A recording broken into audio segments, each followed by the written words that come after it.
This is a special episode that I'm doing that I'm actually going to put out on both my Banned from Argo Star Trek podcast and on Project Shadow, because it deals with ideas from Star Trek, and I feel like with everything going on, I have to rework what I was actually going to do this season on Banned from Argo. So yeah, that's going to be fun, like everything right now. So what I would like to talk about on today's show is, what does infinite diversity and infinite combination mean? And I apologize if you subscribe to both shows and you get this twice, but I didn't want to have to try to record it two different ways to say it differently. So let's talk about that on this special episode of both Project Shadow and Banned from Argo. Incoming transmission. Sounds like code, sir. I have a fix on it, Captain. I believe I can lock on it. Get a picture of their bridge. Put it on the screen. Can you hear me? I have something to say.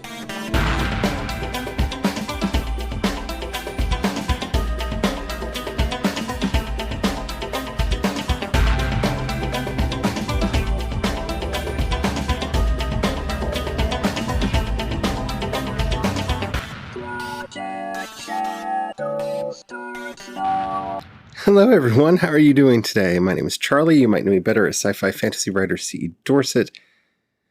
And I would like to welcome you yet again to this special episode, crossover episode of Banned from Argo and Project Shadow. And today, like I said, I want to talk about, what does infinite diversity and infinite combination really mean? Because anybody who's listened to Project Shadow for any period of time or followed my work for any period of time knows that this is one of the great cornerstones of my own personal philosophy and one of the great things that I think that Gene Roddenberry gave to the world. And with everything going on right now, I just felt like this is what we needed to talk about.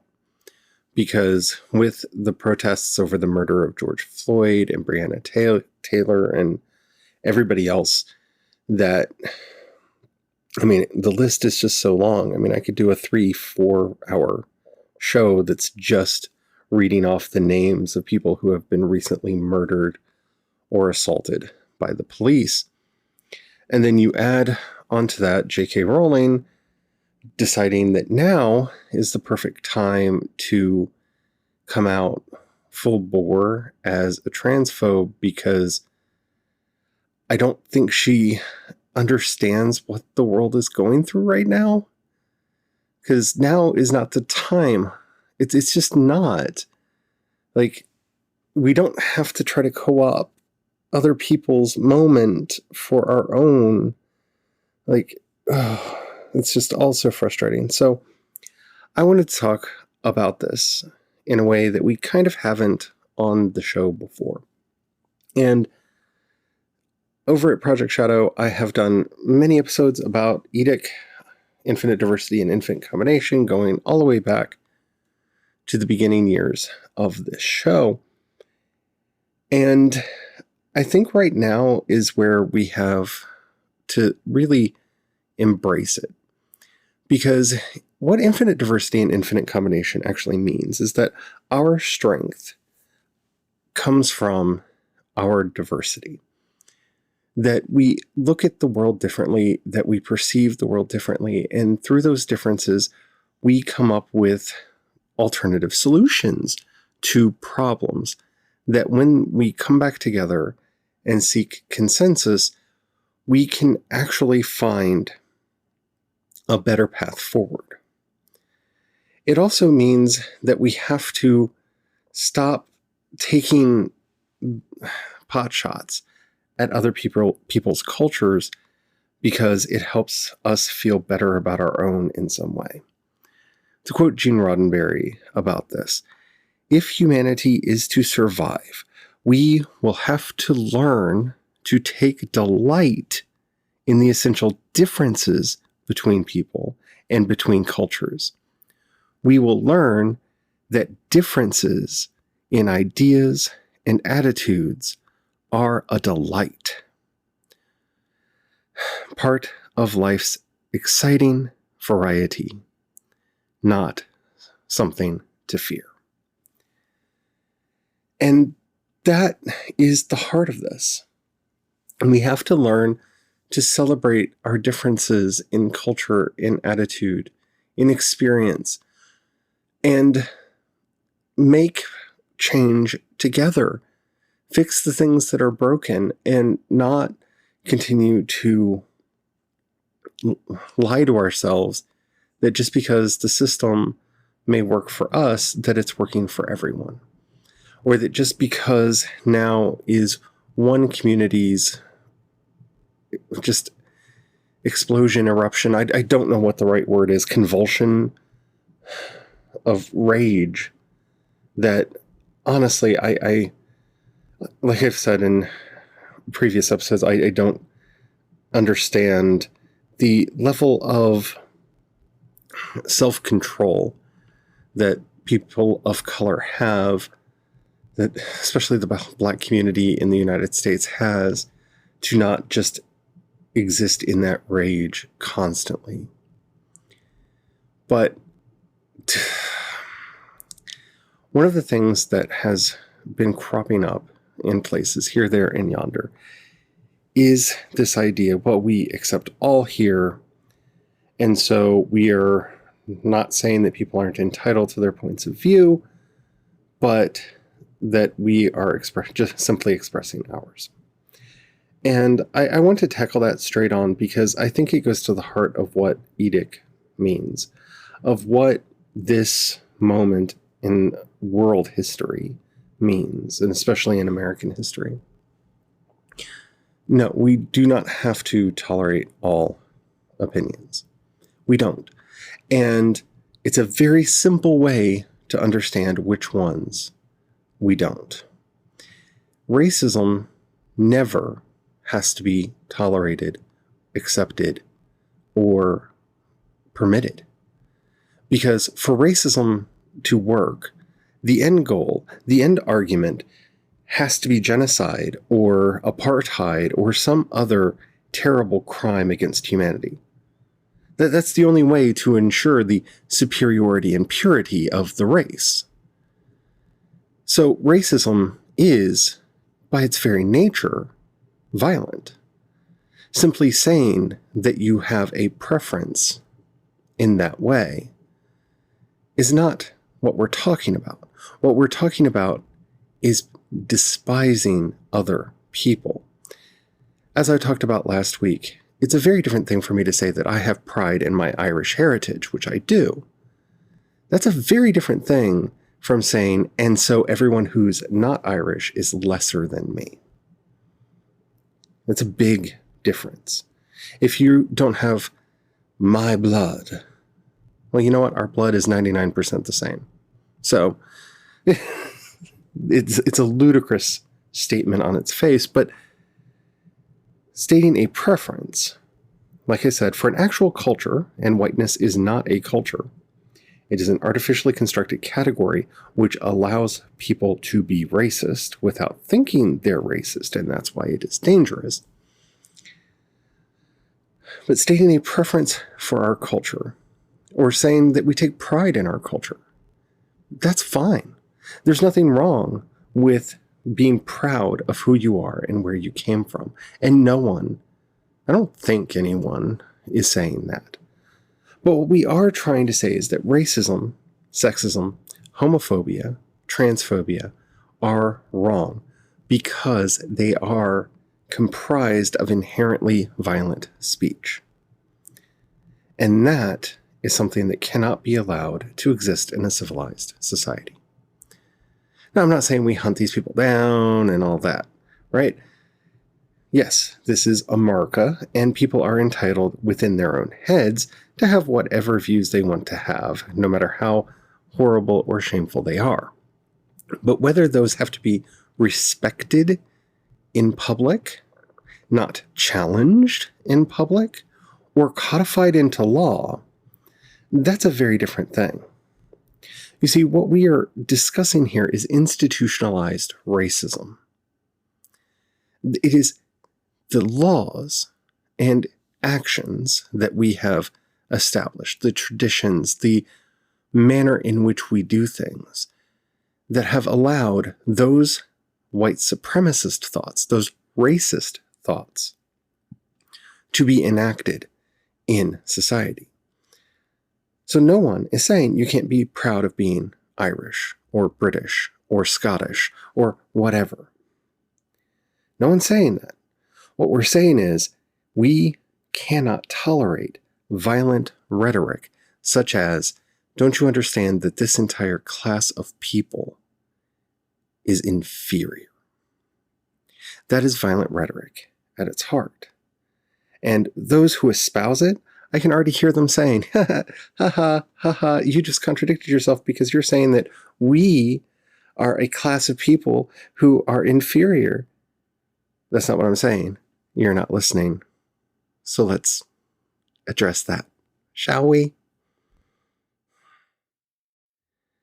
This may just be my own thing, but I don't believe in this superior-inferior paradigm thing. I don't think anybody is superior to anyone else. I don't think anyone is inferior to anyone else. I think we all have our own talents and strengths. I have people in my family who have various mental disorders. I have a member of my family who has Down syndrome. They are not inferior or superior. They simply have different abilities. The amount of love that they give is far beyond.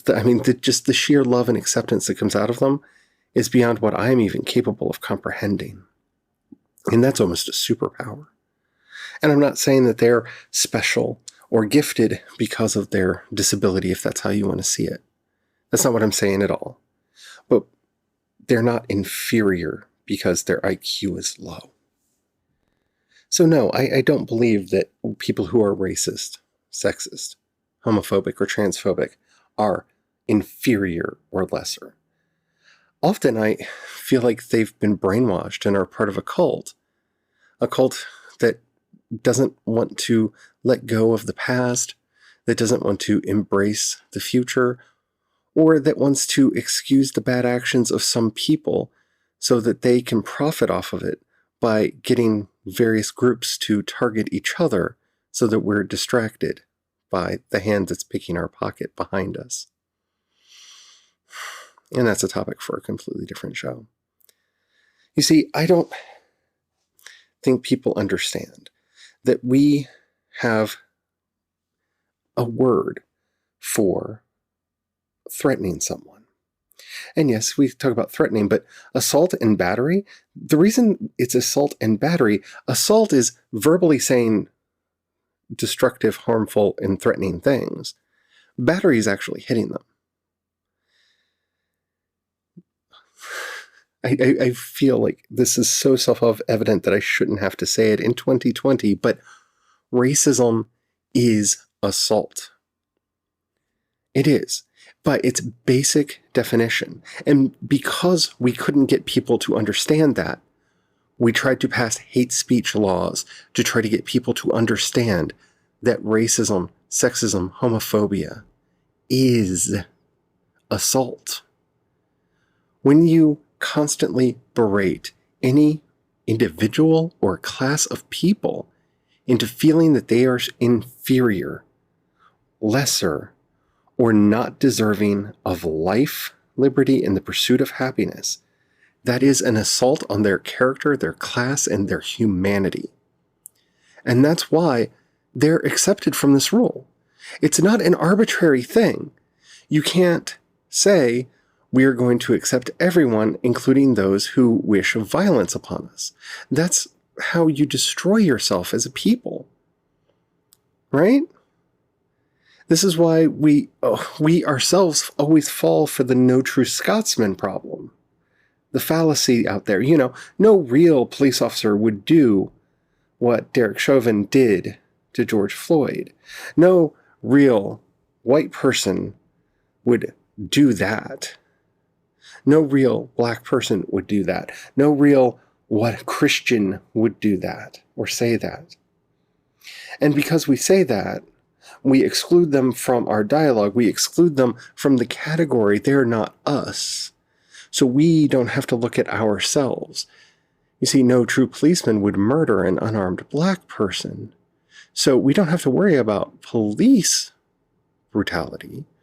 We just have to find the bad apples. But no. See, the problem with the no true Scotsman rule, and why it is a fallacy, is it is blinding. No, he is a police officer, and thus we have to look at how policing works. Because the people who killed Breonna Taylor were police officers. I'm not going to keep naming names. I want to keep naming names, but I'm not going to keep naming names. This is a problem. We have to look at ourselves, and any kind of introspection is hard. It is difficult. It is painful, but we have to do it. And we have to examine everything in our society, everything that we are doing. And we have to do it constantly. Eternal vigilance is the cost of freedom. It is. If you're not constantly questioning why somebody needs to have that level of power or to do those things, then you're just letting your freedoms slip away. This is the burden placed on us in a democracy. So, no, we don't have to accept bigots in the equation of infinite diversity and infinite combination. We do not have to accept them. Just like you would never accept someone who threatens your city on the city council, right? I mean, let's think about this. Let's go into an absurd argument for a moment, just to make this really clear. Should the Penguin sit on the Gotham Bay Financial Board? Should the Joker be invited to give his opinions on how the police work? No, because these are people who are fundamentally against the idea that, all wealth shouldn't belong to them and that there should be law and order in the first place. And it's a ludicrous idea, and it's laughable. Well, people who espouse racist, sexist, homophobic, and transphobic views, whether they want to acknowledge it or not, are trying to create hierarchies of inferior and superior people so that they can justify their own power and privilege. Whether or not they feel that way or not, and I know, especially when it comes to the transphobia argument, it's always couched in victimhood, and that's a whole other issue. Look, men do terrible things. I've been raped. I understand that. Sexual abuse is a problem. I was molested by a teacher as a child, and I have been the victim of rape as an adult. I understand that. But I would never say, #all men are predators, because they're not. My husband is not. I've known many men who are not. And we can't lump everyone together. You see, that idea that we are creating these universal classes of people is the heart of the problem that we're trying to get beyond when we talk about infinite diversity and infinite combination. You see, we are all human. We are all alive. We are all sentient beings who are trying to discover the best way we can survive.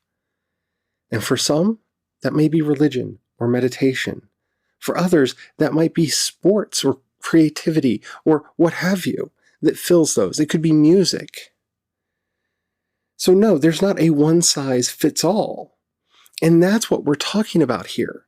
And all of these classes, whether it's racism, which tries to lump all people of a specific race into a group, or be it colorism, ethnicity, whatever they're trying to do to bring people down, you can't lump all people together because they share a shade of skin tone or a nation of origin.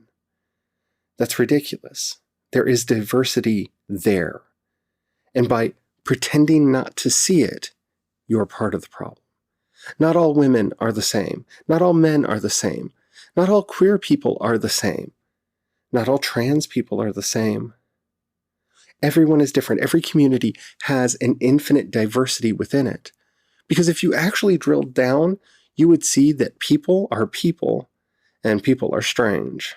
If I can make 2 song references here. We all disagree on everything. We are all different in almost every possible way. Those similarities that we have are smoothed out. They are.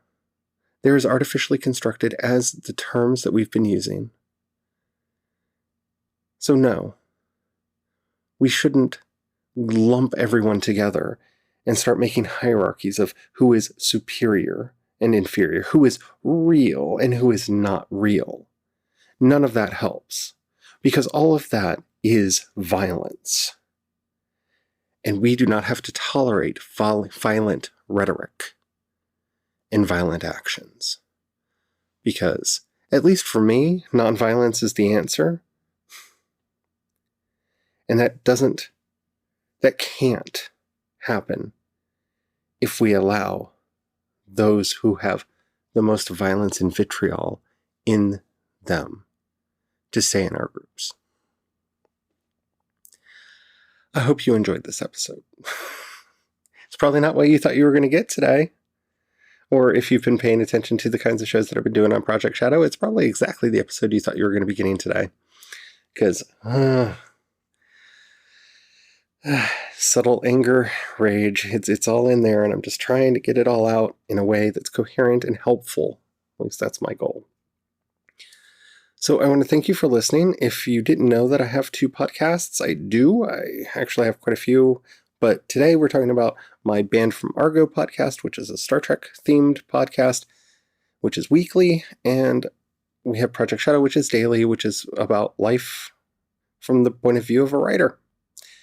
And thus I'm using stories to explain these things, because that's what I do.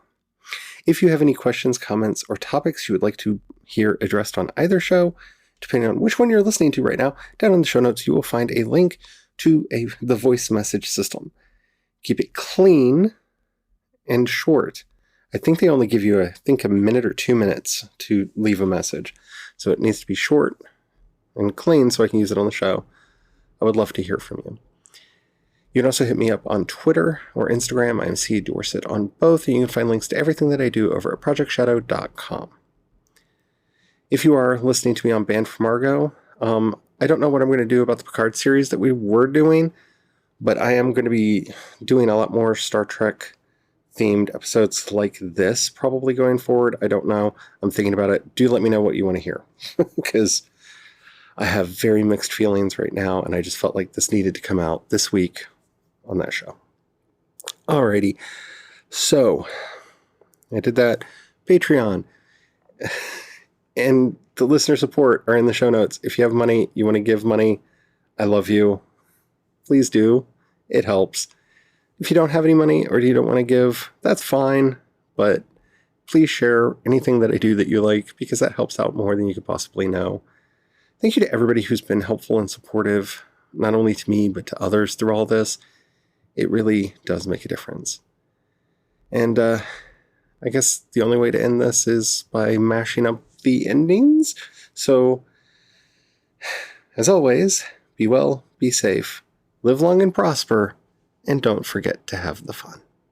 Bye.